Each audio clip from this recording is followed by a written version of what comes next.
আসসালামু আলাইকুম রহমতুল্লাহি ওয়া বারাকাতুহু।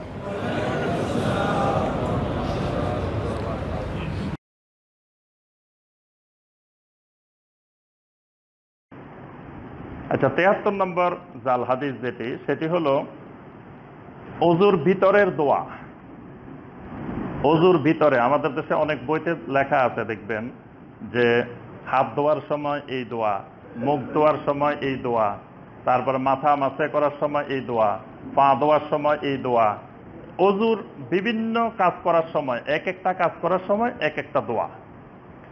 তবে এই ব্যাপারে একটা হাদিস আসছে, এই আপনার অজুর ভিতরের যে দোয়াগুলো, এই ব্যাপারে যে হাদিসটি আসছে, এই হাদিসটিকে ইমাম দারেকুতনি, ইমাম নববী রাহমাহুল্লাহ, ইমাম সুয়ুতি রাহমাহুল্লাহ, মোল্লা আলী কারি রাহমাহুল্লাহ, ওনারা সকলেই বলছেন, সকল মুহাদ্দিসিনে কেরাম বলছেন এই হাদিসটি বানোয়াট এবং ভিত্তিহীন।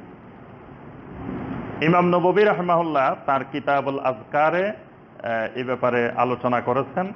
ইমাম ইবনুল কাইয়্যিম রাহমাহুল্লাহ তার প্রসিদ্ধ কিতাব আল মানারুল মুনিফ, এই কিতাবের মধ্যে এই বিষয়ে আলোচনা করেছেন। আলোচনা করে তারা সকলেই বলছেন যে এই দোয়াগুলো যে হাদিসটির উপরে ভিত্তি করে এই দোয়াগুলো নির্ধারণ করা হয়েছে, যে হাত ধোয়ার সময় এটা, পা ধোয়ার সময় এটা, মাথা মাসে করার সময় এটা, বিভিন্ন সময় বিভিন্ন দোয়া, এটা একেবারেই ভিত্তিহীন, বানোয়াট।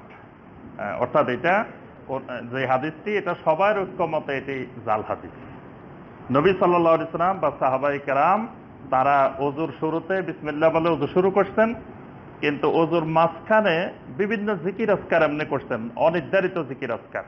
যেহেতু অজু একটা ইবাদত, ইবাদতের সময় আমরা সুবহানাল্লাহ বলতে পারি, আলহামদুলিল্লাহ বলতে পারি, আল্লাহু আকবার বলতে পারি, লা ইলাহা ইল্লাল্লাহ বলতে পারি। অজু চলতে থাকবে মৌখিকভাবে কিছু জিকির আজকার, কিন্তু সুনির্দিষ্ট করে যে এই হাত ধোয়ার সময় এটা বলতে হবে, পা ধোয়ার সময় এটা বলতে হবে, এই সময় এটা বলতে হবে, এই ধরনের নবী সাল্লাল্লাহু আলাইহি ওয়াসাল্লাম থেকে কোনো দোয়া বর্ণিত নেই।